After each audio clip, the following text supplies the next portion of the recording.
We welcome all the members. We thanks each one of you for sparing your valuable time from your busy schedule on a very important topic.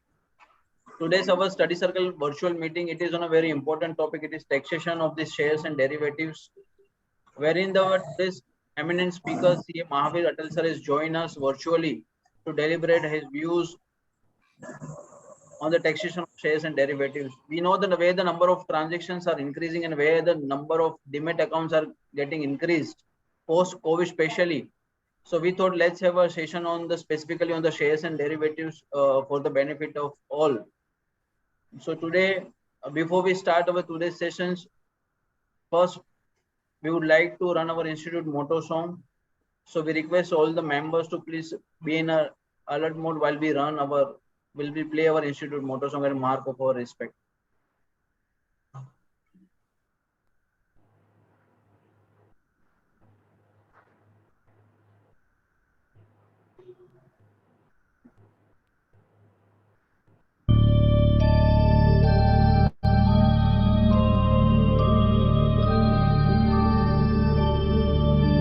येष सुप्तेषु जागृति येष सुप्तेषु जागृति कामं कामं कामं कामंशो पुरुषो निर्विमाणः निर्विमाणः तदेव शुक्रं तद्ब्रह्मा तद्ब्रह्मा तदेवामृतमुच्यते तस्मिन् लोकः शतः सर्वे तदूनात्यपि कश्चन एतद्द्वैता एतद्द्वैता एतद्द्वैता एतद्द्वैता एतद्द्वैता एतद्द्वैता.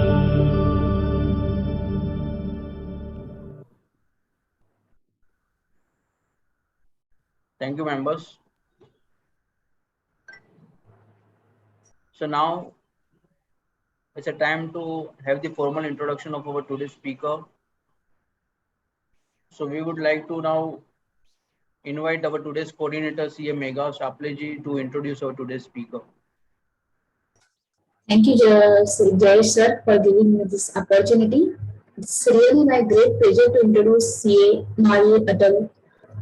He's qualified as Chartered Accountant in May 2011. He has done his post-graduation diploma in International Taxation from ICAI and having 11 years of experience in handling tax litigations, income tax search and seizures, business restructuring, taxation of expatriate, Benami laws, etc. Regularly, he appears before the income tax authorities in Mumbai, Pune, Nagpur, Kolkata. He is also certified arbitrator and been part of training program of newly recruited IRS officers at National Academy of Direct Taxes on issues of corporate taxation. He has privilege of addressing members of CA fraternity and tax practitioners association across various districts of Maharashtra and on multiple occasions deliberating indirect taxation. Till date, he has appeared in 500 plus cases before various appellate authorities across India.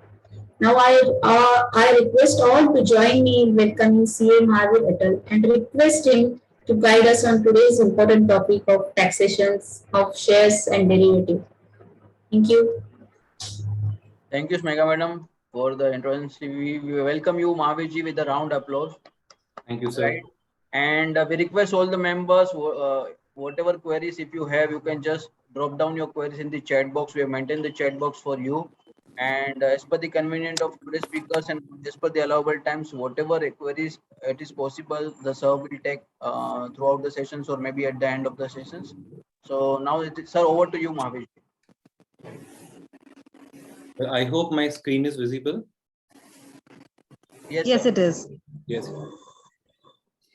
Before I start with today's deliberation, I'd like to express my sincere gratitude to the entire team for inviting me to deliberate on such an interesting and I'll also call a vexed topic of taxation of shares and securities.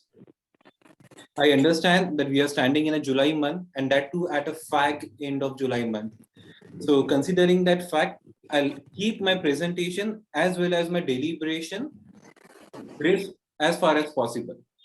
Now, coming to subject proper, I understand that today we are here because we have some basic queries and that queries are like, okay, can you give me some clarity as to how do we classify our income? Whether that income should be classified as a capital gain income or whether that income should be classified as a trading income? Then second question, which people generally ask me, can you just brief me about what are the requirements of maintaining books of account? When do I need to get my books of accounts audited? Can I opt for that presumptive taxation scheme of 44 AD, where government permits me to disclose my income at a rate of 6% or 8%? Can you just brief me about whether the derivative transactions are speculative or not, whether the intraday transactions are speculative or not? So today we'll be trying to figure out answers to all these questions. And apart from that, is there is any other question which is related to this topic? Let's dive in and let's find out an answer for those questions. So what is the significance of this topic, that is taxation of share and securities, and why it has increased in coming days? Now, if we see that post-COVID, that transactions in shares and securities or the number of people who are accessing share markets have increased fourfold. So earlier, when I was small or when I was studying, so what I used to see is like generally share trading used to be done by all those share market pundits. Yes, we chartered accountants. I always used to see my chartered accountants एक तरफ काम करते थे और एक तरफ उनका एक मॉनिटर रहता था स्पेशली जहाँ पे वो शेयर मार्केट की ट्रेडिंग करते थे.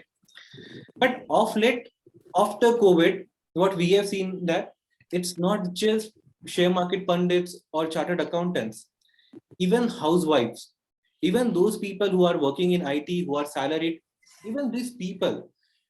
Let's also talk about young generation. We have seen many college going students nowadays, they have started transacting in share market. That's the reason whenever we nowadays we get an ITA to file, we find that very often than not, people have some or the other share market income. That's the reason it is a very important to understand the basics of basics of taxation of shares and securities. Now, coming to subject proper, the first thing when we talk about taxation is that what are the tax rates? So let's dive into tax rates. So as far as tax rates are concerned, I know and I appreciate that everyone knows the tax rate. Moreover, nowadays we are using softwares wherein you just need to feed an information, you just need to mention a type of asset and it will give you automatically tax rate. But just to set the context for today's seminar, let me browse you through the tax rates vis-a-vis long-term capital gain. Now, as far as tax rates vis-a-vis business income or trading income, those are applicable at the tax rates as per the concern, or maybe at a slab rate in case of an individual or HUF. So let's see income tax rate in case of a capital gains. So period of holding for listed equity shares, as we know, is 12 months. For unlisted equity shares, now government have got period of holding of 24 months. Earlier, same also used to be 36 months. Now we have 3 slabs of period of holding. One is 12 months, which is generally applicable to listed equity shares and equity oriented mutual fund. Then we have a period of holding of 24 months, which is applicable for unlisted equity shares of private limited companies. And then for any other assets, we have a period of holding of 36 months. Now, as far as tax rates are concerned, in India, listed equity shares are taxed if there is a capital gain or capital income. Those are taxed at a subsidized rate. Therefore, if you have any long-term capital gain arising out of the taxation of shares, that those are listed shares, then long-term capital gain will be taxed at a rate of a 10%. In terms of a short-term capital gain, it will be taxed at a rate of a 15%. I hope we all remember that before Finance Act 2018, rather before the amendment made by the Finance Act 2018, the long-term capital gain was exempt in India, right? And the exemption was given in Section 10, subsection 38. Now with Finance Act 2018, they have they have brought in a grandfathering clause, and now they have brought in a subsidized tax rate of just 10%, wherein an benefit up to 1 lakh rupees is given to the assessees. Now, whether the legislature was right in bringing the rate of 10%, I leave it to the wisdom of legislature. But whether is it beneficial to the assessee? If we talk about the number of assessees, it is not beneficial. For a reason, because now they'll have to pay 10% taxes. But if you talk about those people who have earned losses, now for them, the long-term capital loss can also be carried forward. And it can also be set off against long-term capital gain. Earlier, when there was a 100% tax exemption, that time the entire long-term capital loss used to be treated as a dead loss. Now, amid all this negative, there's only one positive, is that you can now carry forward and set off your long-term capital loss. Now, as far as an unlisted equity shares, up to 24 months, normal tax rates. More than 24 months, tax rates are 20%. Coming back to the first, listed equity shares and equity-oriented mutual fund. Few days back, one of my friend met me and he said, boss, last night I just made $100, and that too by trading shares. And I was like, $100, not Indian rupees, $100. So I asked him, how did you make so much money? He said, nowadays I've started trading in NASDAQ. NASDAQ is a New York stock exchange, American stock exchange. So he's like, look, Mahaveer, it's such a good thing. You can make a profit. That profit is not taxable in India, and you can earn a lot out of it. So I was like, look, dude, as far as the fact that you are a resident in India, any income you earn, any income you earn wherever in the world will be taxable in India. Now, so don't come and tell me that you don't have to pay any tax on it. He was like, okay, does that mean I have to pay taxes if I earn something in any other stock exchange outside India? I said, yes. Then immediately his second query is like, Mahaveer, what about that 10% subsidized tax rate? Will I get benefit of that 10%? That time I said, no, boss. This subsidized rate of 10% is applicable only in case of those securities which are listed on Indian stock exchange, right? And specifically on those transactions on which security transaction tax have been paid. So if there are any off-market transactions of even listed equity shares, then the normal slab rates or 20% slab rates in case of a long-term capital gain will apply, but only in case of those listed equity shares where an STT has been paid, you can avail a benefit of 10%. Second was the rates of unlisted equity share. I think we have already discussed. Now coming to third, listed bonds and debentures up to 12 months, normal tax slab rates more than 12 months, 10%, unlisted bonds or debentures up to 36 months, normal slab rates, and more than 36 months is 20% without indexation. So these are basic tax rates. Now coming to one of the most important question. That was my first question of the day. Very often than not, people ask me as to how do we classify our share income? Whether it should be classified as a business income or whether it should be classified as a capital gain income. Before we get into it, let's first understand as to what is the reason or the purpose behind classification of income. Right? the first benefit of classifying the income is like, if you treat certain gain as your capital gain income, then yes, you can get the benefit of subsidized tax rate. That's what we learned in the earlier slide, that is at a rate of a tax 10%. So generally investors will like to go into the lesser tax rate bracket, so they'll like to classify their gain as a capital gain income. However, there is one big disadvantage of considering your transaction as an investment, and that disadvantage is that you cannot claim other incidental expenses as an expenditure, right? However, if I go back to the business income, which means that if I classify my share transactional income as a business income, yes, I can claim other expenditures as well. Now, those expenditures can be in the form of a salary of my employees. Look, I have kept someone who is trading on my behalf, right? Or who is handling my office from where I'm doing my share trading business. So even that expenditure can be claimed. I'm doing the share transaction through my laptop or through my computers. I can also claim a depreciation. So all these people who have a proper setup, they'll be motivated to classify their business income as a trading income. That's their share income as a business income. Now we have a third class of people. Nowadays we have seen many people. Now they are opting for a portfolio management scheme. Like now they are hiring a certain sets of people who are doing share trading or share investments on their behalf. Now, even in today's scenario, if we see this PMS kind of thing, now we have got two types of PMS type of services. One services are in a form of a wealth creation, wherein they'll charge you certain amount per annum, right? And then they will manage your investments with the purpose of creating a wealth over a period of time.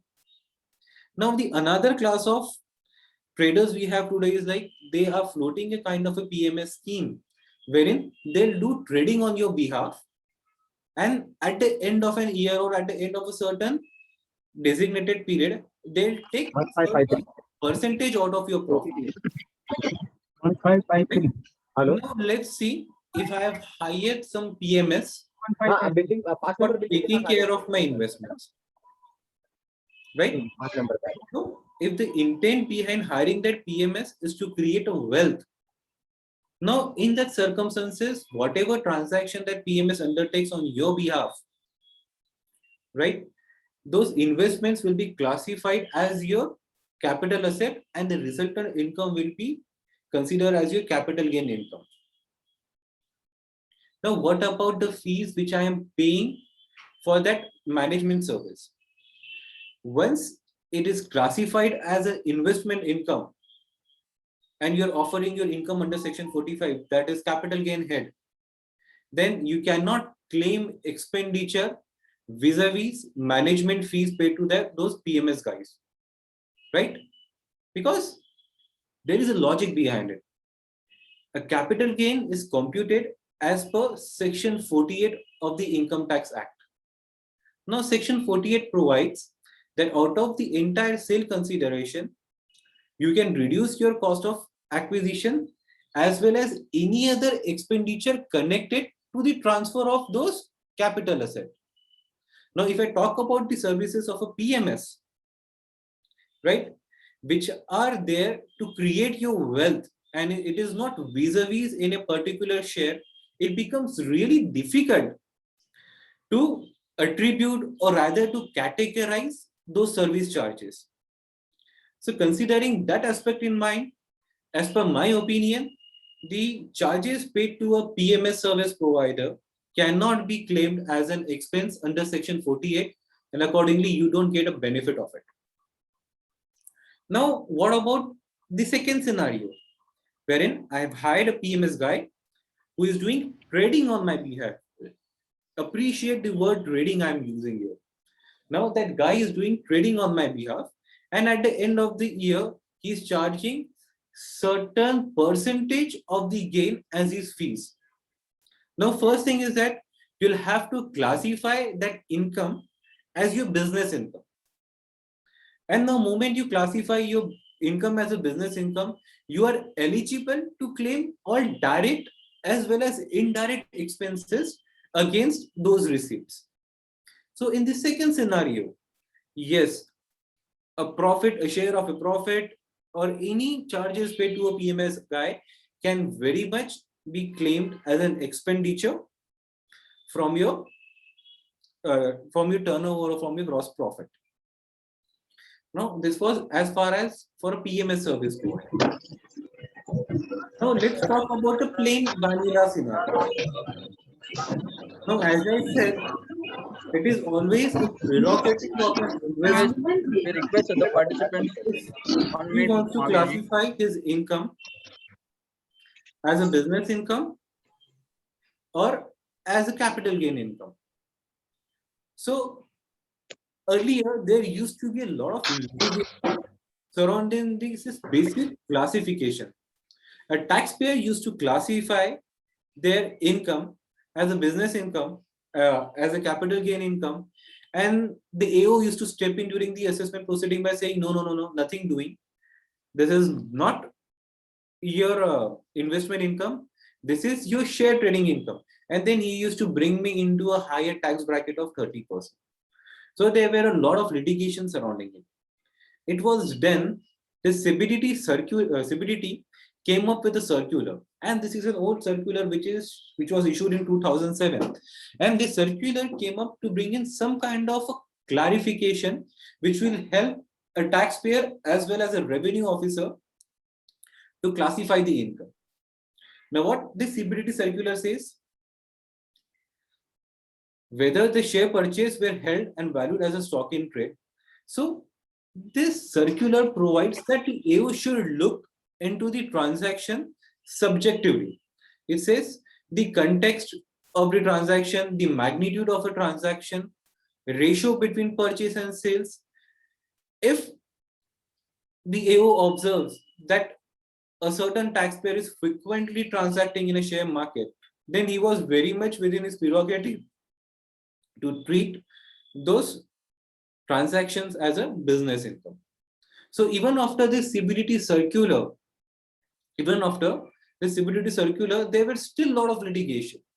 Therefore, finally, CBDT came up with another circular in 2016, that is after 9 years. And this time CBDT was very clear. In first point, they are saying, if a taxpayer decides to report certain income as a stock in trade, a certain asset as a stock in trade, and a resultant income as a business income, then the revenue officers won't dispute it. Right? If taxpayer reports as a business income tax department won't dispute it. Secondly, it says in respect of securities, if the taxpayer holds certain capital asset for more than 12 months and he reports that transaction as a capital gain transaction, even in that event, AO won't intervene and he won't change or classify the head of the transaction. But mind it, what CBDT says, for listed shares and securities that are held for more than 12 months. That means if there is a trader, I'm using a word trader, he is doing multiple trades, and if he reports his income as an investment income, certainly an AO can intervene and he can classify those income by saying that the nature of your business is in the nature of an adventure, in the nature of a trade, and accordingly pay taxes at a rate of a 30%. But if you report as a business income, nothing doing, no one will come and question you. The another question which generally people ask is like, can I maintain two different portfolios?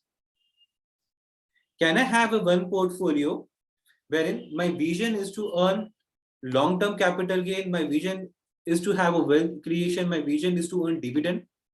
And second, I also want to have a small little portfolio where I'm doing daily trading, where I'm doing some derivative transactions. Can an assessee maintain two different portfolios? So before circular, there was no clarity about it. But even that time, Bombay High Court was very vocal about it, that yes, you can maintain two different sets of portfolio. Even an individual can do that. And fortunately, CBDT in the earlier circular, they have also clarified this issue that yes, a person can have a two different portfolio, wherein an income earned from a certain portfolio will be treated as a capital gain income, and the income earned from the other portfolio will be treated as a business income or a trading income. So now we have a clarity on the issue of classification of share. We also have some kind of understanding as to what CBDT has to say about it. As to what CBDT has to say about it. Now let's jump to another content. Mahaveer, just 1 minute. I request all the participants to please remain mute. Even also we are now taking over the rights of unmute themselves. So whenever the members have any query, they can just request. So we'll just unmute them. Otherwise, till that time, all the members will be on the mute.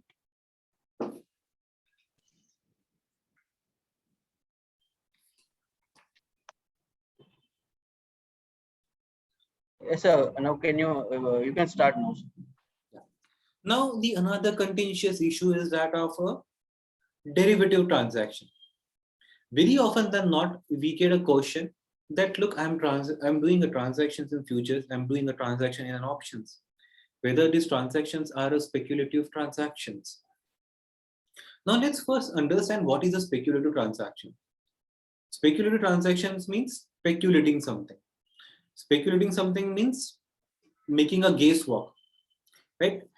How Act defined the speculative transaction? It has defined the speculative transaction in section 43, subclause 5. It says speculative transaction is the transaction in which a contract for the purchase or a sale of any commodity, including stock and shares, is periodically or ultimately settled otherwise than by the actual delivery or transfer of the commodity or scripts. Now, how legislature writes it? It says, be that any commodity. That means even a commodity market is included, including stocks and shares. Secondly, even the shares are included. We says wherein an contract is periodically or ultimately settled otherwise than by actual delivery. Therefore, in a circumstances where there is no delivery of a share. So this brings me to my first question. What about intraday transactions? Can you term intraday transaction as a speculative transaction? If you read the definition, it says, wherein a contract for the purchase or a sale of any commodity or share is periodically or ultimately settled otherwise than by the actual delivery or transfer of the commodity or scripts. So in case of an intraday trading, there is no actual delivery of a commodity or a share. Therefore, intraday trading is a speculative transaction. Now coming to the second part, what about future transactions? What about an option transactions? Now let's again check futures and options with the definition of speculative transaction. It says contract. Again, futures and options are contract for the purchase or sale of any commodity, including stock and shares, is periodically or ultimately settled otherwise than by the actual delivery or transfer of the commodity. So in case of a future or option contracts, is there any delivery of shares or commodity?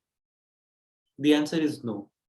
Does that mean futures and option trading is a speculative transaction? The answer is yes. Am I trying to say that if you are trading in futures and options, it is a speculative transaction? The answer is yes. I know this raises eyebrows of many, because till now we all have an understanding that futures and option tradings are not speculative transactions. But believe me, with a plain reading of a section, it means that speculative transactions are one where no delivery is given or taken. And yes, futures and option tradings are speculative transaction. Moving further, what difference does it make if a transaction is classified as a speculative transaction or a normal business transaction? The only difference is like if you make a loss in case of a speculative transaction, that loss can be set off only against speculative income. While in case of a normal trading, if you make a loss, that loss can be set off against any other income. That is the only difference. And we have seen in futures and options, specifically in case of a newbies in the market or in case of a beginners or amateurs, they generally make losses in futures and options. So in all those cases, if these transactions are classified as a speculative transaction, that means that the losses which they have incurred cannot be set off and cannot be carried forward and set off against any other income. Now, however, fortunately, Section 43B, 43.5 have given provision. Just to digress from a subject little, whenever a section, this is again a rule of interpretation, whenever a section is having a provision, it always starts with provided, provided further, provided also. Whenever there is a provision to a section, it means that sections has carved out certain exceptions. We generally see in any section, there are explanations as well as provisions. Explanations generally explains the terms used in the main body of the section, right? And that's the reason whenever an explanation is added, that explanation is always retrospective. How many of you remember Sesa Goa, wherein education cess was treated post Sesa Goa, education cess expenditure was allowed as a business expenditure, and now we have an amendment. But then that, if you remember, that amendment is made as an explanation. However, whenever a proviso is added, proviso always carves out certain exceptions from the section. And that's the reason provisos are always prospective in nature. Now we have a lot of controversy going against Sesa Goa, whether it is retrospective or prospective, but ultimately it appears to be retrospective, and even legislature has mentioned it. But still the matter is in court. Now 43.5 has a provided word. That means there are certain exceptions. One important exception for today's discussion is that is 43 subsection 5 clause D. It says any eligible transaction in respect of trading in derivatives referred in clause 2AC of Security Contract Regulation Act carried out in recognized stock exchange, or an eligible transaction in respect of trading in commodity exchange carried out in recognized stock exchange which is chargeable to commodity transaction tax under chapter 17 shall not be deemed to be speculative transaction. So 43.5 first defines speculative transaction. Then it says, look, we have got few exceptions. And these exceptions are eligible transaction done on a recognized stock exchange. Now, that means that if you are doing a derivative transaction, if you are doing a future and option transaction on a recognized stock exchange, even though it is a speculative transaction, but for the purpose of Income Tax Act, we won't treat it as a speculative transaction. Therefore, all those people who raised an eyebrow when I said that a future and option transaction are a speculative transaction, it is for them that there is an exception. The general rule is it's a speculative transaction, but with the exception given by way of a provision, right? It has carved out if you are doing a derivative trading on a recognized stock exchange, we won't treat it as a speculative income.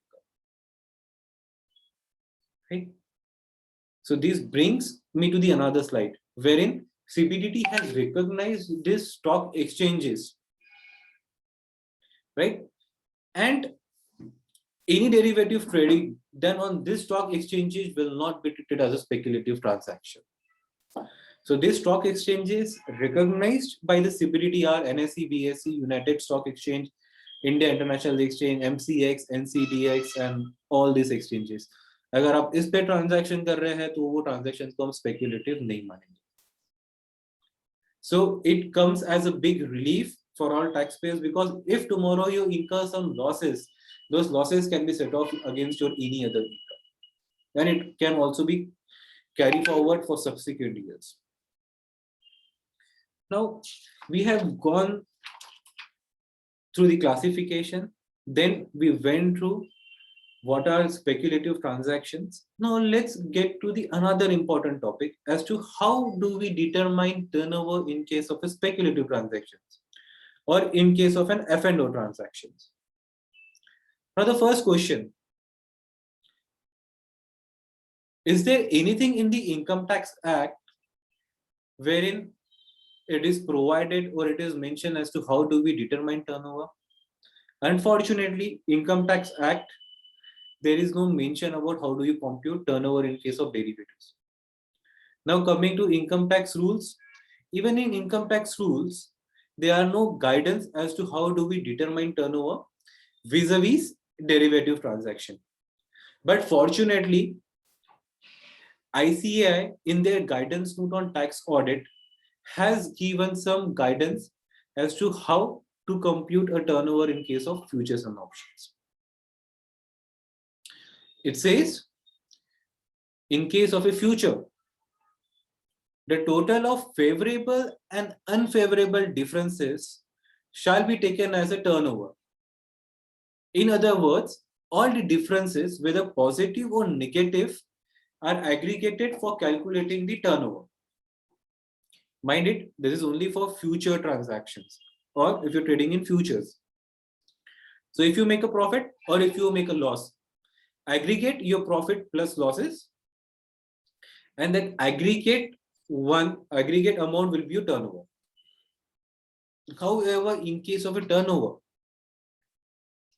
ICAI says that premium received on sale of option is also to be included in turnover, which means that we'll consider your positive or negative, but apart from that, whatever amount you have received at the time of squaring of the transaction, that is whatever premium you have received on sale of option, will also have to be included.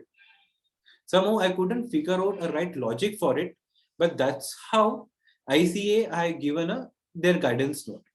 Now let's see some examples on it for a better clarity or determination of term.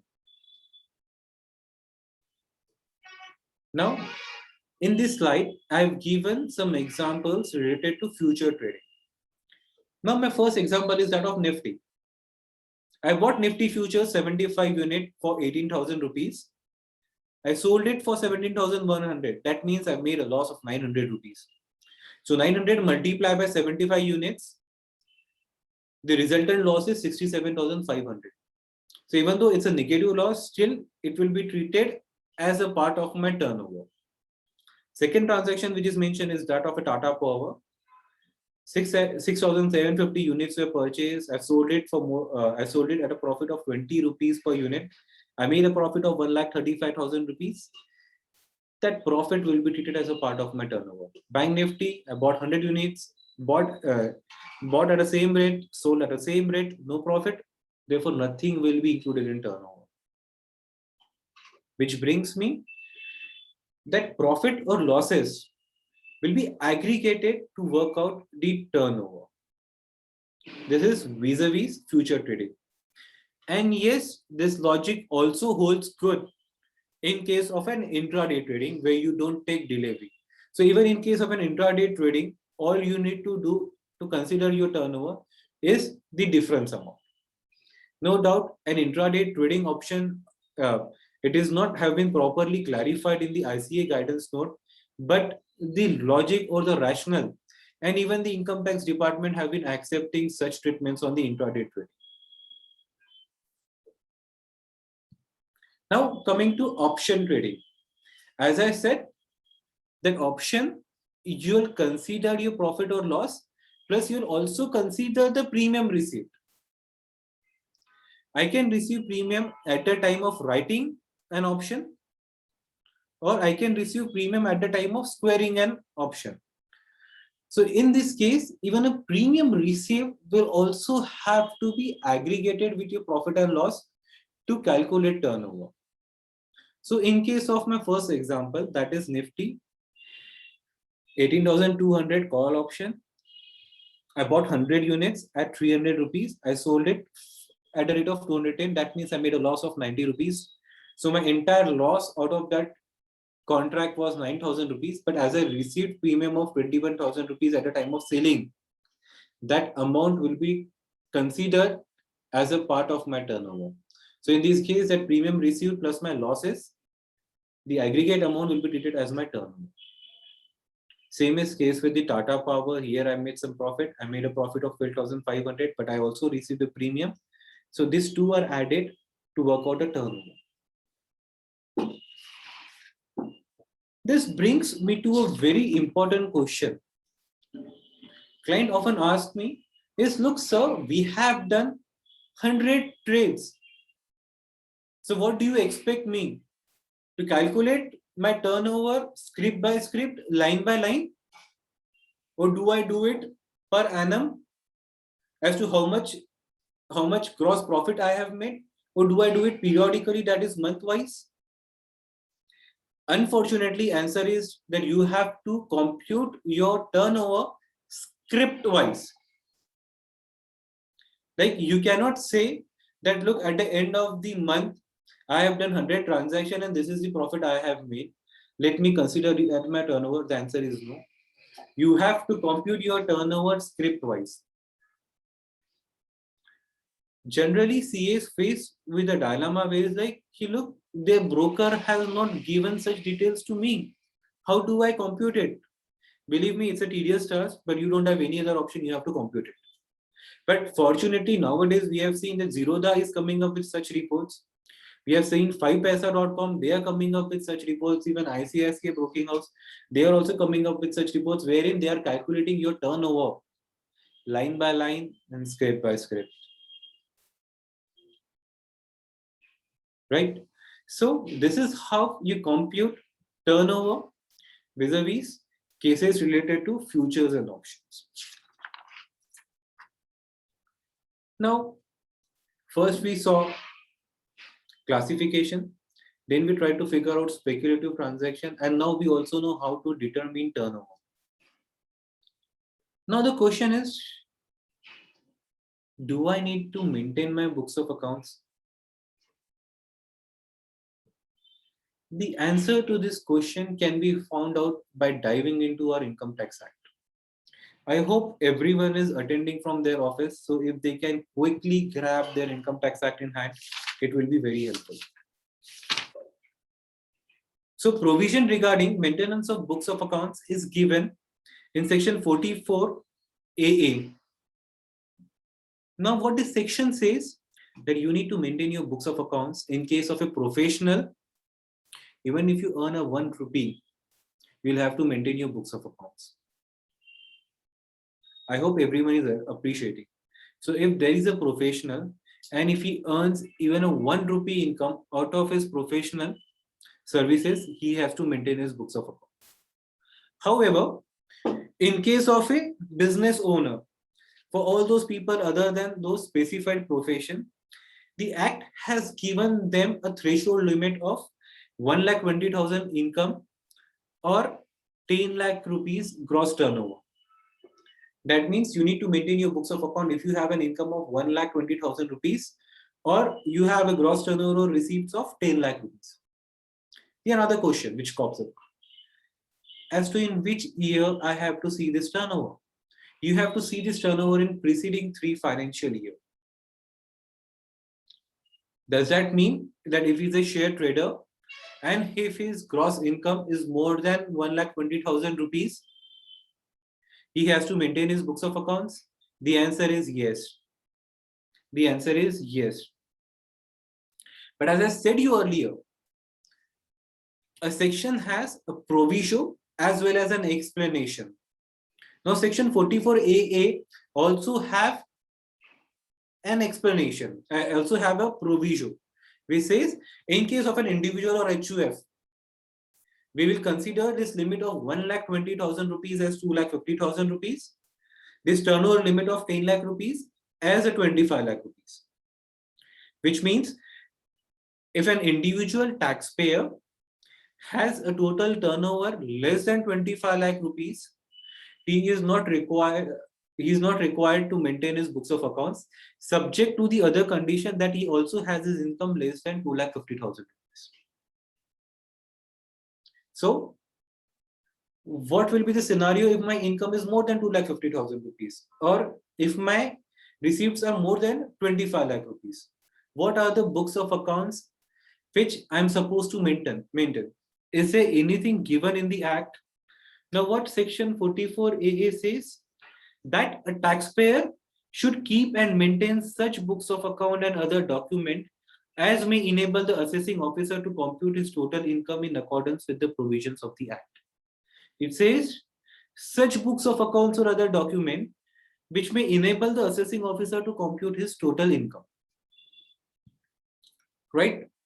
Does that mean that whatever ledgers or whatever demat statement or trading statement I'm getting from my broker, if I only maintain those documents, it will be treated as a sufficient compliance vis-a-vis maintenance of books of accounts? The answer is yes. Therefore, as far as maintenance of books of account in case of a shares and security transaction, things are very easy. All you need to do is like you just need to get your reports from your broker, and those reports and your demat statements and your trading account statement will be treated as your books of accounts. So even a share trader will have to maintain his books of accounts. But look what section 44AA says: every person carrying on business or profession. Now, what about those people who are investing in a share market? I'm using the word investing in a share market with a long-term horizon. Their income will be in a form of a capital gain income. Does that mean section 44A is not applicable to them? The answer is yes. Section 44A is applicable only in case of a professional earning professional income, or in case of a earning business or professional income. So if there is a salaried person, he is having parallel investment income, then he is not supposed to maintain any books of account.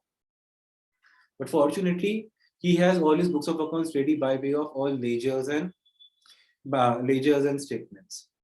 But technically, they are not required to maintain books of accounts. Now, this brings me to another important question. Do I need to get my books of accounts audited? The provisions regarding tax audits is given in section 44AB of the Income Tax Act.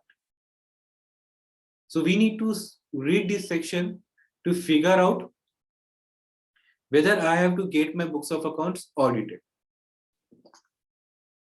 Now, what this section says: every person carrying on business shall, if his total sales, turnover, or gross receipt, as the case may be in business, exceeds 1 crore rupees in any previous year. So they have a threshold limit of 1 crore rupees. Now, this threshold limit of 1 crore rupees is only for those people who are carrying on business, right? Which itself means that if there is an investor and he is having some income in the form of a capital gain income, even if his total turnover exceeds 1 crore rupees, he does not have to get his books of accounts audited. So 44AB first thing is applicable only in case of a business. Now we again have a proviso here. Proviso, as I said, is an exception. So 44AB का जो 1 crore है उसका exception क्या है, अब हम ये पढ़ते हैं. It says provided in the case of a person whose aggregate of all amount received, including amount received for sales, turnover, or gross received during the previous year in cash, does not exceed 5% of the said amount. That means none of his receipts are in a form of a cash. Rather, there is a limit of 5%. Similar, is with the case of a payment. So if there is a person, he does not have any cash receipts of cash receipts more than 5%, he does not have any payments in cash exceeding 5%, then his threshold limit of 1 crore increases to 10 crore rupees. Now let's see the section in the light of our today's topic, taxation of shares and securities.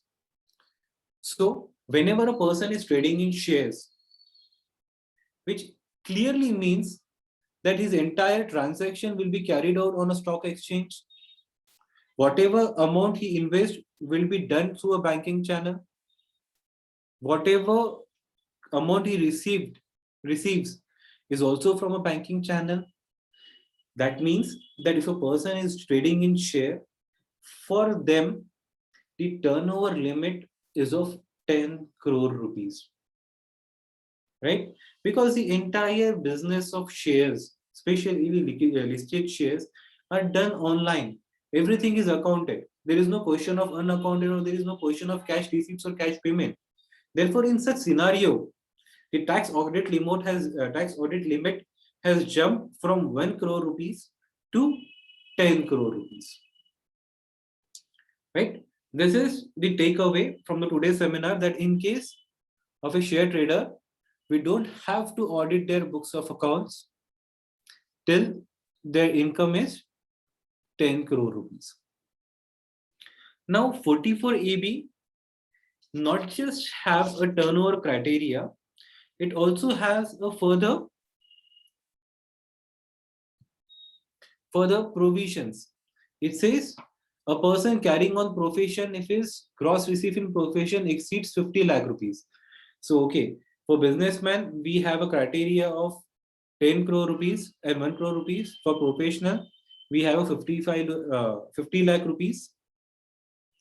Then it also covers those cases which are in a form of a presumptive taxation cases, which includes cases which are covered under section 44AD, 44ADA and 44A. So all those cases which are covered under these specific sections, if they want to report their income lesser than the presumptive tax rate, then they have to compulsorily get their books of accounts audited. Right? Now, there is another, before I get into section 44AD, right? I want to ask one very basic question. Can a person who is trading in shares claim benefit of, or either he can report his income under section 44AD, that is a presumptive taxation scheme, and wherein he can report his income at a rate of 6% or 8%? The answer to this question is yes. Section 44AD defines eligible assessee as well as eligible business. Right? And 44AD only disassociates itself, or rather, it does not allow those people who are earning income from commission or brokerage, or who are earning income from some agency business. Only these people are kept out of the provisions of section 44AD. Which means even a manufacturing concern, which means even a share trader can claim a benefit of section 44AD. Okay? So you can file a return for a share trader. I'm using a word share trader, not share investor, a share trader under section 44AD. Now there is a little confusion about section 44AD. Like very often than not, people generally ask me, sir, look, I have a gross receipts of 80 lakh rupees. My profit is 40 lakh rupees. That is 50%. Can I just report income of 8%? The answer to this question is no. What section says? 8% or a sum higher than the aforesaid sum claimed. Look, there is a practical problem here. maybe you will be able to successfully file your return under section 44AD by reporting your income at a rate of an 8%. There are fair chances that even you get away with it. But believe me, when you try to capitalize your profit, because at the end of the day, you will be drawing your capital account, then at that time, what the profit or the capital accretion during that year will get restricted to 8% and not your actual profit of 40%. We need to understand and appreciate it clearly that 44AD is not like a standard deduction of 30% in case of a house property. It says 80%, 8% or more. So tomorrow, that same gentleman, he has filed his return of income. He has reported his profit at a rate of 8%, but then he bought a property. He bought he made an investment in some neighbor property wherein he invested his 40% actual profit. That time, yes, income tax department will jump in and they'll try to treat the difference amount as an income escaping assessment. I know the section lacks clarity about it. I also know there are a few judgments of income tax tribunal wherein they have favored a view that you need to only report 8%. It is a prerogative of the SSC. But then believe me, we also have many judgments on the other side. And a good proposition is that whatever profit you have earned, you should report that profit in section 4480. Only then you can have a benefit of capitalizing it or using that profit to justify purchases made in some other fixed assets. Therefore, even if you are trading in share, right, and you are making a good profit, you have to mandatorily report that profit even if you're filing return under section 4480. Now, section 4480 has been recently amended. They brought in a new section which is 4480 subsection 4. Now, what this section says, it says that once a person opts for section 4480, then he cannot get out of it. Moment they say, for an example, he opts for 4480 in a given year, and then in the subsequent year, he decides that I don't want to go for 4480, I want to report a lower profit, right? Then he has to get his books of accounts audited. But section 4480 also says that once you opt out of this scheme, you cannot re-enter this scheme for next 5 years. Right? So this brings me to another very important question. So whether 4480 is compulsory. I'm doing a share trading business, right? I'm doing a share trading business and I have, say, turnover of 50 lakh rupees. I just made a profit of 2 lakh rupees. Am I still under botheration to report 8%? And if I don't want to report 8%, if I want to report just 4%, do I have to get my books of accounts audited? The answer to this question is no. First, and the most important thing, section 4480 is an optional section. Presumptive taxation section is an optional section. So till the time you don't opt for it, till the time your turnover is less than 1 crore rupees, if you maintain your books of accounts, in that scenario, even if you report profit lesser than 8%, this will be accepted by the department. Only thing is that you need to maintain books of accounts and you need to file that profit and loss.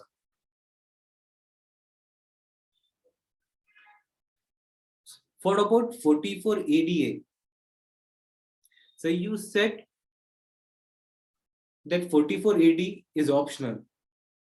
Whether 44ADA is also optional? The logic says that if 44AD is optional, even 44ADA should also be optional. However, if you read section 44AB, it has said that any income which is deemed in a form of an income earned under section 44 ADA, if the income reported is less than 50%, then that person will have to get his books of accounts audited. Which brings me to another important observation, that in case of a professional, 44 ADA, in my opinion, as per the combined reading of section 44 ADA with section 44 AB, rules out a case of an optional scheme. It's a mandatory scheme. If you're a professional, you have to report income at a rate of a 50%. Obviously, in a scenario where your note is less than 50%, to avoid getting your books of accounts audited. Now, coming back to section 4480. As I said, that in case of a 4480, they brought in a new provision, new section by the name of 4484, wherein they says that if you get out of it, you cannot get in, and you have to report and you have to get your books of accounts audited. Now, again, there is one small exception to it. Now, what is that exceptions? Okay, I'm getting out of 4480. I'm walking out of 4480. I want to report my income lesser than 8%. If your income is below maximum amount chargeable to tax, that means if your income is below slab rate, then yes, you are not required to get your books of accounts audited. I am repeating it. Here we are discussing a case where I was in 4480. I get out of that 4480. Now I want to report a profit of less than 8%. The act says get your books of accounts audited. What section 44AB says? Even in these circumstances, if your income is below maximum amount chargeable to tax, you don't need to get your books of accounts audited. That means that if you have earned some losses, you don't need to maintain books of account. But the act says what we will see is like the total income not chargeable to tax. So if you have any other income which is chargeable to tax, in that scenario, you'll have to get your books of accounts audited. But then if share trading is the only thing you did and you made some losses, then you don't have to get your books of accounts audited. So 5 minutes back, you said that 44 ADA as per your reading is not optional. So what about that scenario wherein 44 ADA, being a professional, I actually made losses. And it is because of these losses, my total income is below maximum amount chargeable to tax. Whether I need to get my books of accounts audited? The answer is no. Section 44AB clearly prescribes if your presumptive income, if your income is below maximum amount chargeable to tax, then you are not required to get your books of accounts audited. So here we have discussed those cases where you need to maintain your books of accounts. We also discussed scenario as to which books of accounts you have to maintain. These are obvious books of accounts which anyways are being maintained by your broker. We also discussed scenario where 44AB audit has to be done, where a limit of 10 crore is applicable. We also discussed whether I can step into section 44AD or not, and if I step in which scenario I have to get my books of accounts audited. So considering the entire discussion, I've tried to frame a few questions. Let's check out this question. This will give us more clarity about today's deliberation. Now my first question is, Mr. Sham started trading in future and option for the first time during financial year 2021. Mind it, first time. Like, so we don't have that criteria of last 3 साल में हम इनका turnover या gross income देखेंगे, वो हमारे पास option नहीं. Turnover during this year is 75 lakh rupees and he made a loss of 2 lakh rupees. Now first question they have asked is whether he is required to maintain books of accounts and get it audited. We don't have an history of last 3 years, but in current year, his turnover is above 75 lakh rupees. So the answer to the first question is yes, you are required to maintain your books of accounts. Now, second question is whether I need to get my books of accounts audited. Let's go back to section 44AB. It says there is a threshold limit of 1 crore rupees, and in F&O we can have a threshold limit of 10 crore rupees. As I'm below threshold limit of 10 crore rupees, there is no requirement of getting my books of accounts audited. Now, what about compulsory requirement of filing ITR? So it's a big transaction. It will be easily gated reported in my AIR and AIS. Do I need to file my return? The answer is no. But still, it's a suggestion considering the fact that department today are matching their data with the return file. It is advisable to file your return of income. Don't get audited. Show your turnover as 75 lakh rupees. Report a loss of rupees 2 lakh rupees and file your return. Even though it's not compulsory required, but benefit of filing return will be in a form that in subsequent year, you will be able to carry forward that 2 lakh rupees loss. And if you earn some income in a subsequent year, you'll be able to get it set off. Now, question 2. Mr. Wadhwa started trading in future and option for the first time during financial year 2021. Turnover during the year is 4 crore and he made a loss of 20 lakh rupees. Whether he is required to maintain books of account and get it audited? What about compulsory requirement of filing ITR? Now, if we see, the question 1 is similar to question 2. However, the only difference in question 2 is that he has a turnover of 4 crore rupees. But as I said, the F&O trading is done entirely through the banking channel. So there is no question of cash payments. Therefore, here we have a threshold limit of 10 crore rupees. Therefore, Mr. Wadhwa should maintain his books of account. He is not required to get his books of accounts audited. He is not mandatorily required to file ITR. Here I'm taking a presumption that he don't have any other income, right? He is not required to file an ITR, but a genuine advice will be to file an ITR to avoid any mismatch from the income tax department's data and to enjoy carry forward loss in the subsequent year. Now, question number 3. Mr. Mohan started trading in future for the first time during financial year 2021. Turnover during the year is 12 crore and he made a profit of 10 lakh rupees. Kindly inform about mandatory compliance.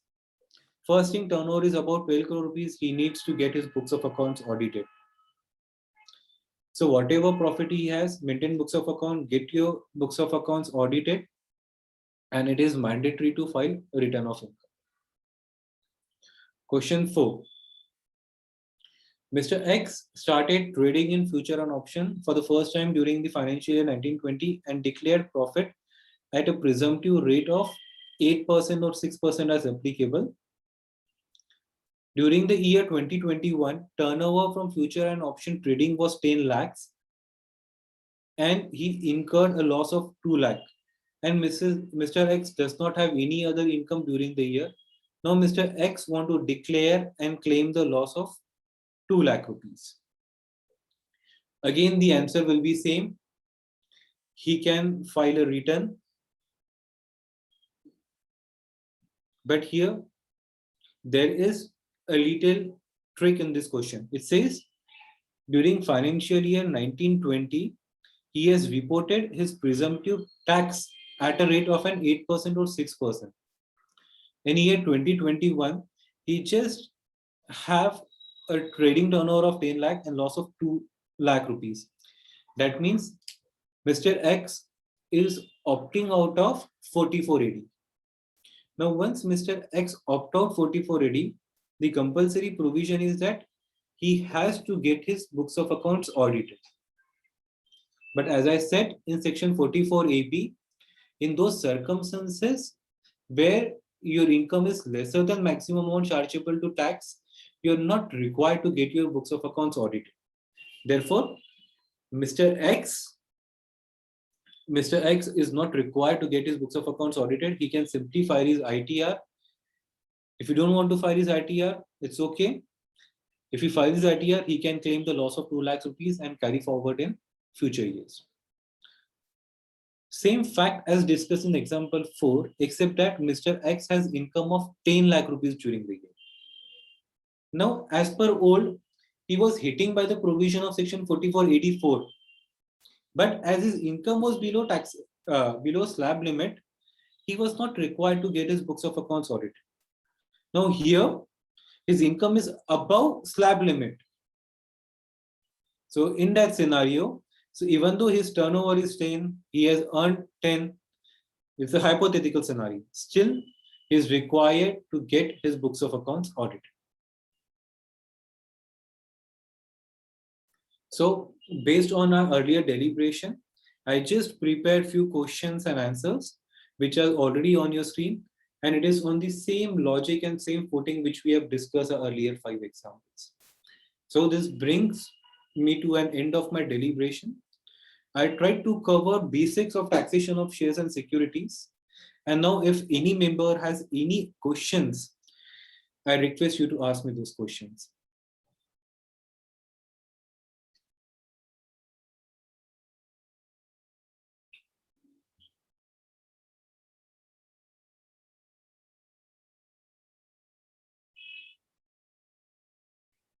So am I audible?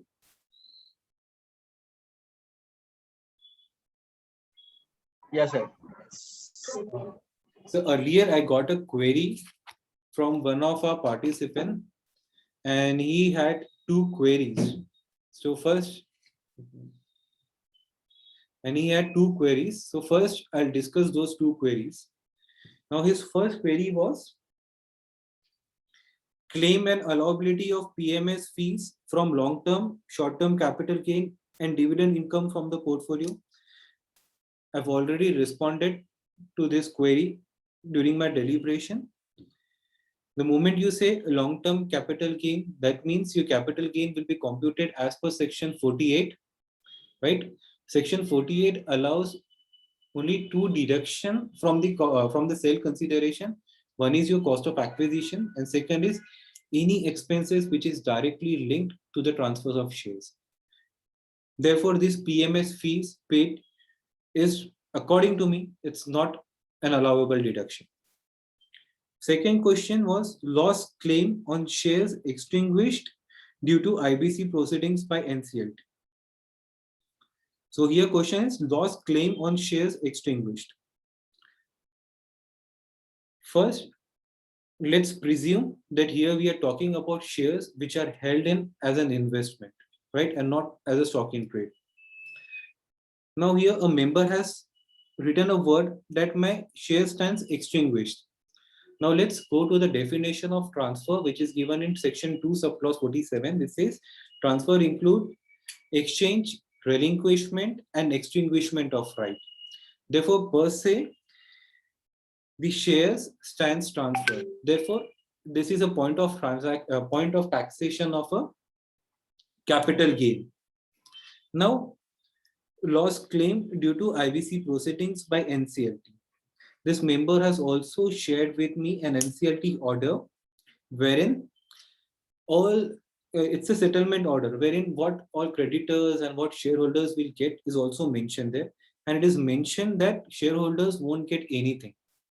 Now the question is the loss which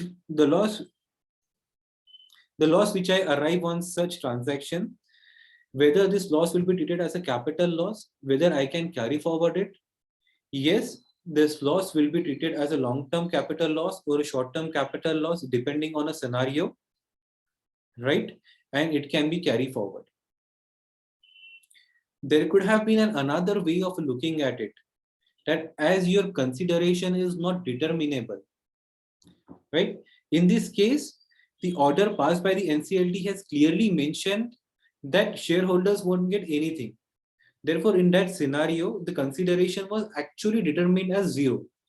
That's the reason we could figure out that there is a loss and we want to carry forward that loss or set off against other income. But in case if NCLT order is silent on this issue, now in that case, your consideration is not determinable. And if your consideration is not determinable, then believe me, you will get hit by the landmark judgment of Supreme Court in case of a BC Srinivasa Shetty, wherein it is stated that if a person is unable to compute capital gain as per section 48, then the entire capital gain will be exempt. In a given case, as there was a loss, it will be treated as a capital loss and a dead loss. As in this case, there was a clarity that shareholders were not getting anything. Therefore, in my opinion, you can claim it as a loss, long-term, short-term, whatever may be the scenario, and you can set off against the other income.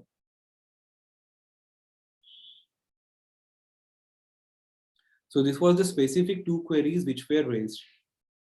Any other queries on this issue?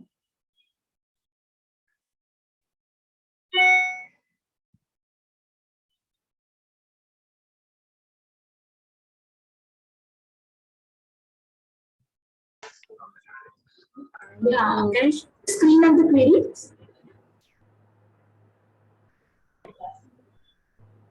Yes, can you hear me? Hello.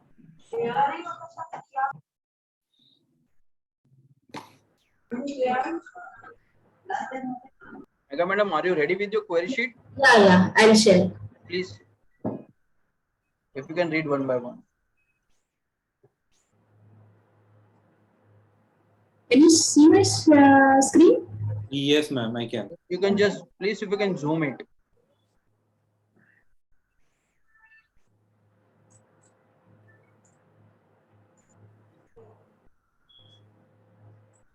Is it fine?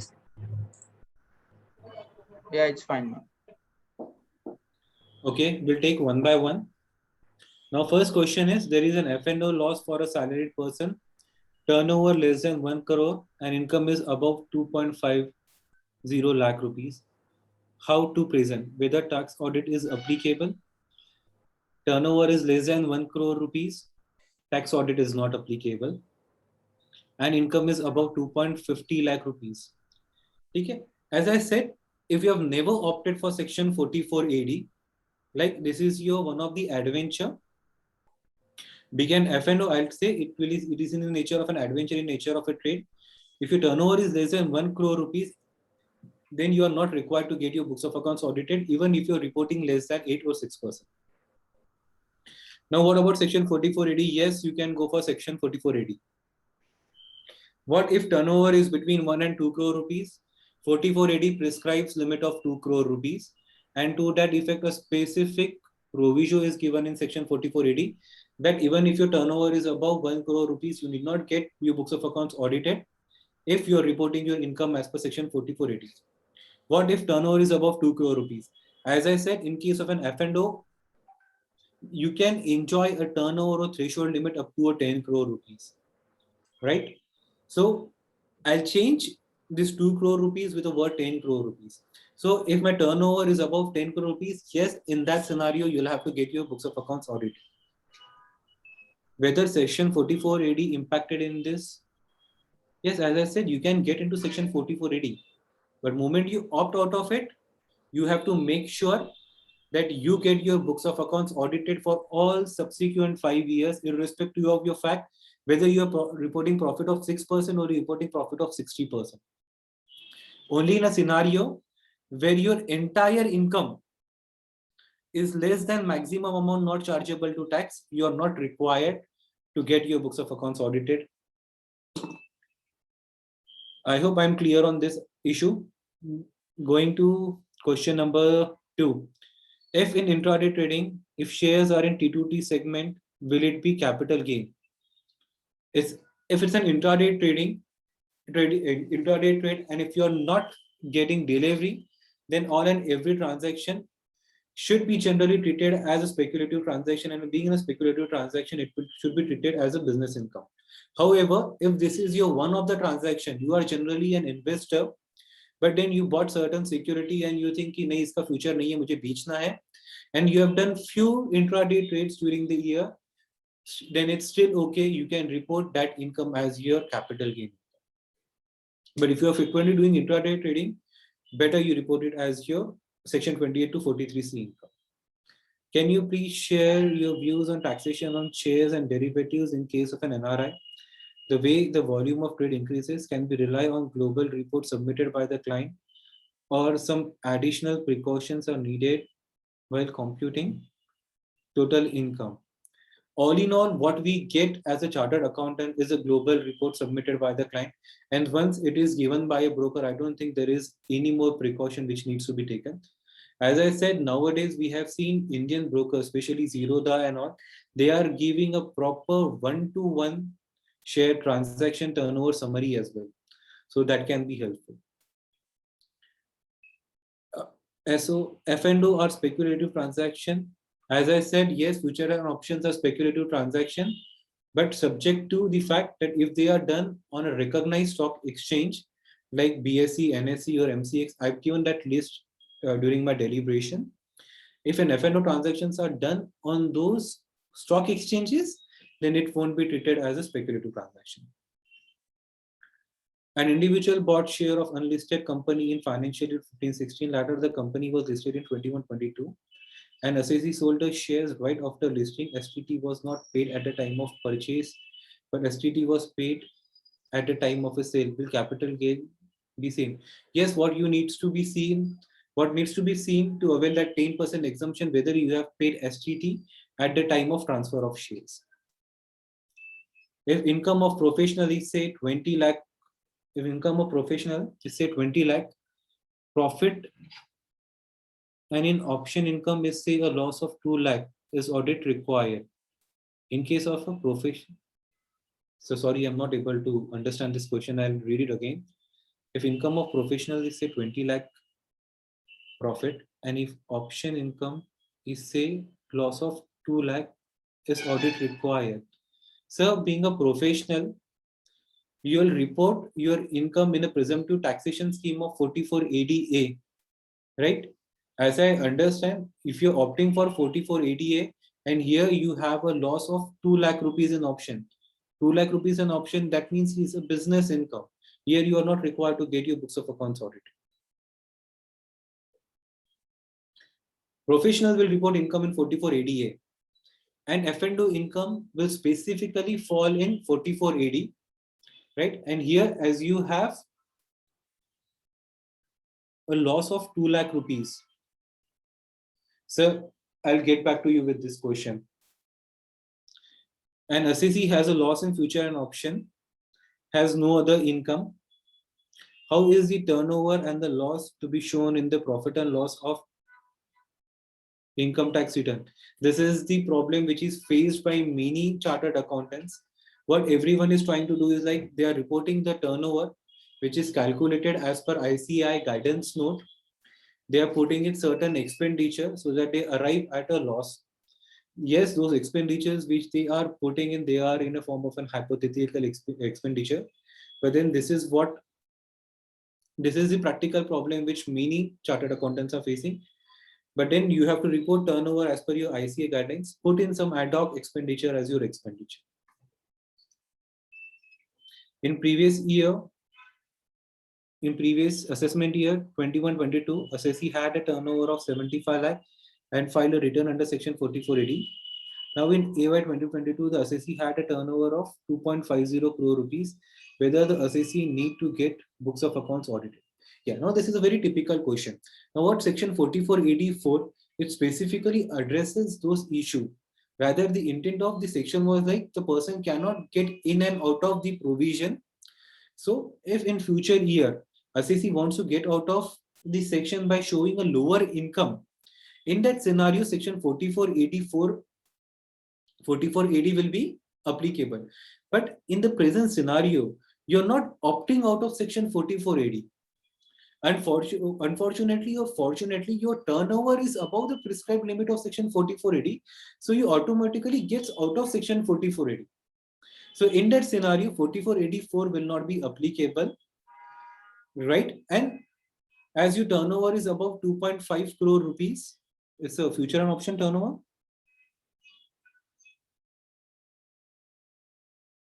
So it's not mentioned there.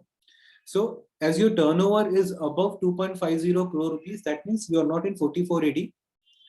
44AB का threshold limit है 1 करोड़ का. आप अगर आप उसके ऊपर cross हो जाते हो, अगर आप 2.5 करोड़ में हो, सब्जेक्ट टू दैट कि आप 10 करोड़ की लिमिट में नहीं आ रहे हो, तो yes you need to get your books of accounts audited.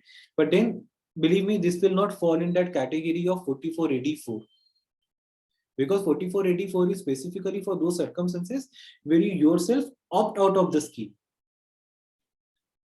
So if you treat this turnover of 2.5 crore rupees vis-a-vis your future transaction, as I said, future transaction में मेरा लिमिट 10 करोड़ का है. Yes, in that scenario आपको audit कराने की जरूरत नहीं है. 9. How can avail benefit of speculative transaction where profit is very low or small loss can show as a small? What if the PMS has done one speculative transaction where profit is very low or small loss? Can you show? Yes, as I said, that if it is one of the transaction, you can report the resultant income as a capital gain income, but let that be the one or the two circumstances. Because at the end of the day, what will be seen is your intention, right? If your intention is to earn a long-term capital gain, then the transaction will be treated as a capital gain income. Can you please give example of turnover in case of a future? I think I've already given this example. What about shifting from business to capital gain? Yes, you can shift from business to capital gain, but thing is that you need to have some kind of an intent. Like it happens in case of many individuals. Earlier they were doing it as a, especially during the COVID when everyone was sitting out at the home, they were doing it as a trading business. Now after COVID, they are back into their office. Now they have a full-time job. Now they want to report it as a capital gain. Yes, you can report it as a capital gain. Subject to your portfolio should reflect your intent. It should not be the scenario that even after doing it, you're doing a frequent transactions. However, sir, a mutual fund gets the benefit of reduction of the fees. Sorry, मुझे ये question नहीं समझा. मतलब, can anyone explain me what is this question about? Or whosoever is a member who has asked this, I can get to him personally, because however, sir, a mutual fund gets the benefit of deduction of fees. Which deduction of fees are we talking about? Can we go to next question? In case of an assessee not engaged in business or profession and having a gain or loss from day trading, whether the assessee is required to file ITR3? If yes, what will be the nature of business report? Alternatively, can one file ITR2 and show such gain under income from other sources? Extremely sorry, I'm not into tax return filing, but yes, as far as the fact, if you're not into business and profession, but if you're doing some day trading, that itself will be classified as your business and profession, and you'll have to file your return accordingly. And as I'm not into return filing, so I cannot comment much on which ITR you should file and which ITR you should not file. Is there any cap on number of scripts still to show the transaction of capital gain? No, there is no cap. It's relative. It's subjective. Whether section 44AD and section 44ADA can be applied simultaneously, answer is yes. A professional can also have a professional income, and they can also do a side-by-side share trading, the income from which they can report it under section 44A. What is the treatment of right entitlement of shares which is extinguished after the shares are allotted after payment of right price? The right entitlement is purchased in the market. What is the treatment of right entitlement of shares?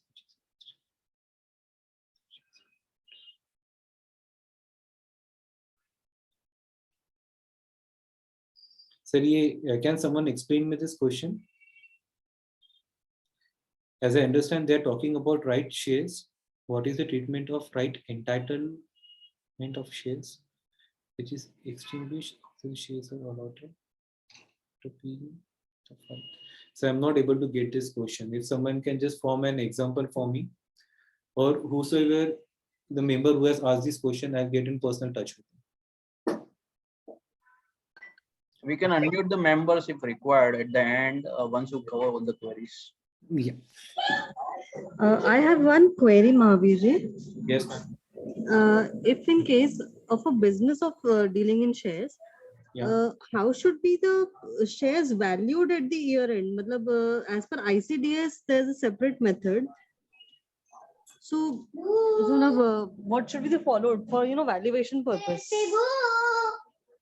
Ma'am, I'll have to get back to you on this topic.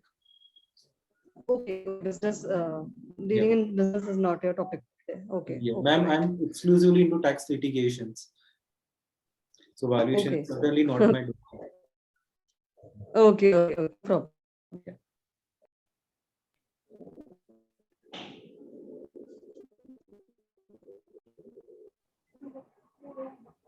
In case Madam, are there any other queries?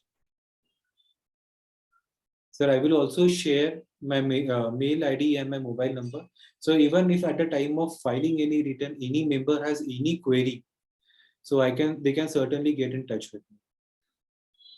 Sure, thank you. And Nidhi, madam, I think CA Nidhi Lalpuri has raised the hand. So if you can just unmute 1 second, I'm allowing her to unmute. Sir, thank you so much, Jeshwai. Please. I wanted to just ask, in this case, as you said, you have to show the balance sheet and the profit and loss account. So in that case, can we just show the loss and the balance as a capital account in the data related to that instead of showing the entire balance sheet and capital account for the F&O loss? Ma'am, even that should do. Rather, that's a good way of reporting it, because at the end of the day, we are computing this turnover just to check whether we fall in the category of 44AB or 44AD. If you really want to report a loss, even that can be done. Because as far as I heard one more seminar, they said turnover is just to deduce whether we are falling under tax or category. That is a better way of reporting it. Okay. Right? And as I understand, if the turnover is also between 1 and 2 crores and there is a loss, then also no tax audit is required if 44AD has not been availed, correct? No, ma'am, not at all. Okay, that is major people have this query in our group. There's been going discussion for last 10 days. So I said, let me clear that. No, sorry. Turnover, as you rightly said, turnover is only for the purpose of checking whether I'm crossing threshold of 44AB and 44AD. Once I'm not doing that, even if you report your net loss in your return of income, I think that should be sufficient compliance. Okay, thank you so much. Now, second, CS Jha sir has raised the hand. Sir, Ashokji, if you can just unmute yourself. Yes. Actually, what happens in right entitlement, na, sir? We purchase from the right entitlement from the market. They have the window open for 14 days for right entitlement. If it is sold during that 14 days, then that RE is squared off. Otherwise, he is entitled to get apply for right shares. So what happens? The right entitlement after 14 days is extinguished. Means there is no entitlement. Only actual share is allotted. So what will be the treatment for RE? Price we paid. Sir, we are talking about a scenario wherein I'm an existing shareholder. I got a right to buy. No, existing means existing shareholder can apply for right issue. That is separate. But some shareholder can also purchase from the market. So I am talking about the purchase. Yes, sir, exactly. So I'm just trying to form an example. Okay. So for my better understanding, I'm a person. I'm an existing shareholder. I've got a right to purchase a right share of an X company. Now I don't want to avail of that right. So I got a Y man. I sold my right to this gentleman. Yes. Right. This gentleman has bought this right for me for say 10 rupees. Now he wants to avail the right. And now in your question is like, this man, even though he purchased a right from me, he didn't avail it. Yes. No, he availed it, but what will happen to this 10 rupees? Whether he can claim the capital loss or what will happen? It will get added to your cost of acquisition. Because he will have to pay the right share for whatever amount the company is coming. So he will pay the right allotment. So can he claim the capital loss for that 10 rupees which he paid for RE? This will be added to his cost of acquisition. Na? Once he Yes. this act, he'll be getting a shares. Yes. So add this 10 rupees as a cost of acquisition. So it will be added. Yeah. Yes, certainly. So, okay. Thank you very much. तो loss जब होगा जब आप कुछ transfer करोगे, यहाँ पे तो आपने परचेज किया, परचेज किया और बाद में जब शेयर को अलॉटमेंट होता है तो वहाँ पैसे देने पड़ते हैं सर. जो भी इस प्राइस से भी राइट आता है, तो वहाँ कॉस्ट ऑफ एक्विजिशन पे ऐड हो जाएगा ना ये आरई का price? Yes, certainly. Okay. Thank you very much. Next, I think Vijay Maliwal sir has raised the hand. So Vijay sir, if you can just ask a question. Hello. Yes, sir. Yeah. For shares which were acquired before 31st Jan 2018 and which got subsequently demerged, then how one can avail grandfathering benefit from such shares? So that's a big problem, sir, because Act doesn't have any clarity on this issue, and even in CBTT has not given any clarification on this issue.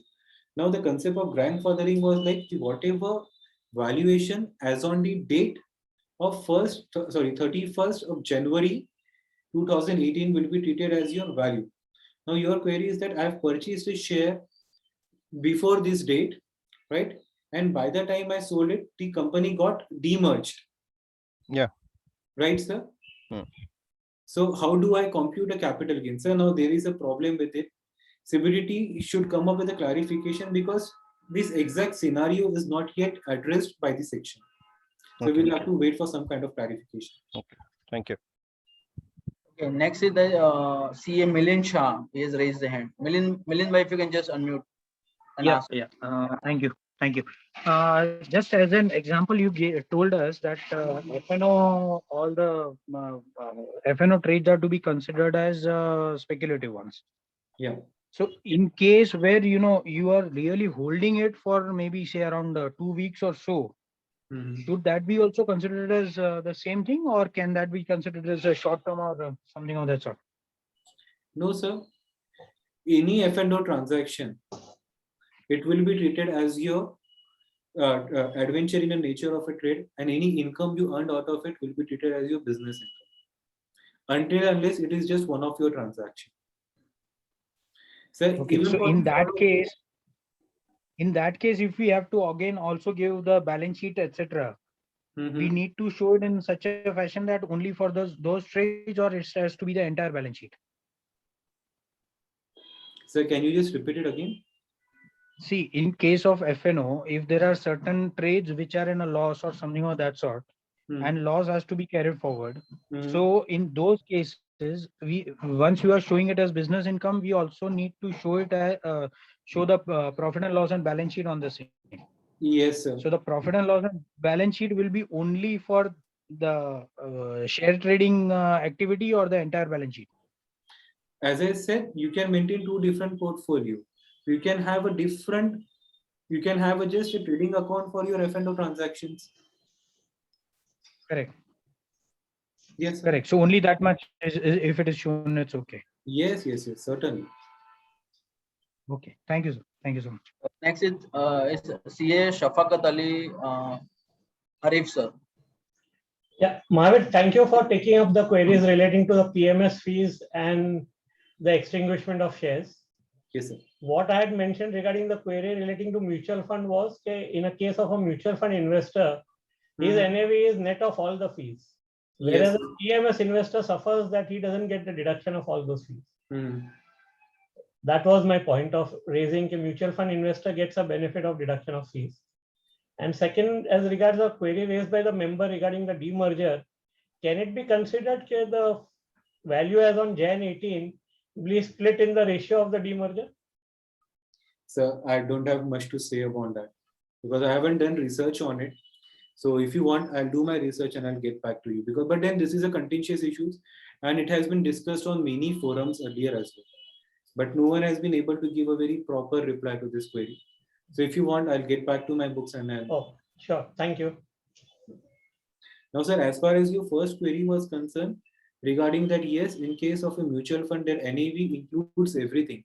But in case of a PMS, yes, the SAC is having some losses. So the problem is that we are computing it as per section 48. And section 48 is very specific. It only allows cost of acquisition and any expenditure related to transfer of shares.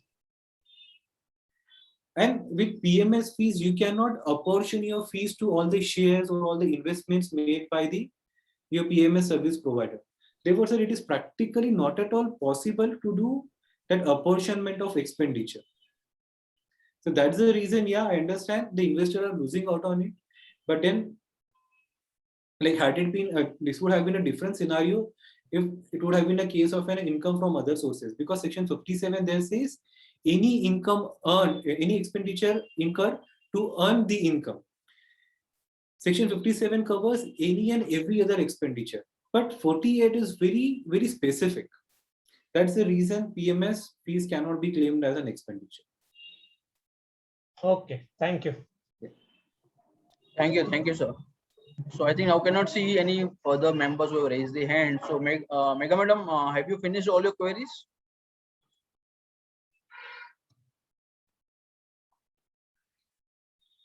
Yes, sir. Okay.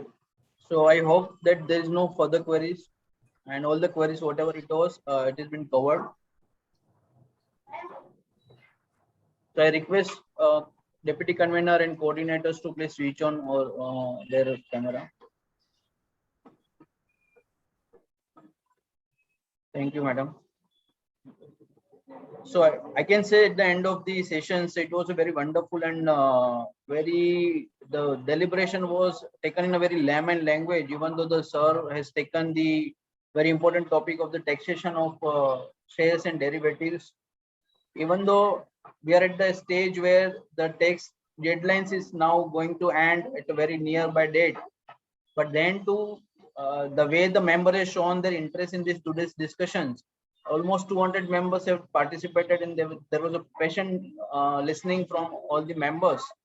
So it shows the great interest about the today's session. Thank you very much. Today's eminent speaker Mahaveer Atal sir, sparing a valuable time from this your busy schedule. And on behalf of now of JP Nagar CP Study Circle, it's a time to propose our hearty vote of thanks. So I would request our Deputy Convener, CA Purvi Bagaria ji, to propose a hearty vote of thanks on our study circle's behalf and behalf of all the participants. Thank you, Jayesh ji. On behalf of the JP Nagar CP Study Circle, I would like to propose a very, very hearty thanks to today's speaker, Mr. Mahaveer Atal, for his deliberations on the topic taxations of shares and derivatives. The topic is very relevant for this July season, because individuals are nowadays, as you mentioned, dealing in shares and derivatives. Thank you so much for taking us through the law in a very layman language and a easy to understand manner. Also, your examples made it a little more easy to understand and interesting for all. Thank you so much for taking up the queries of all the participants. I would like to also thank all the participants who have been present and took part in the today's seminar. Also to thank today's coordinator for helping us with the presentation today. Thank you all. Thank you so much. Thank you. Thank you, Purvi madam. Thank you all the members for joining. Thank you. So with all your permission, we may conclude today's sessions. And we request all the members to please join us tomorrow morning. There is one of a very important session tomorrow. It's on virtual Zoom application.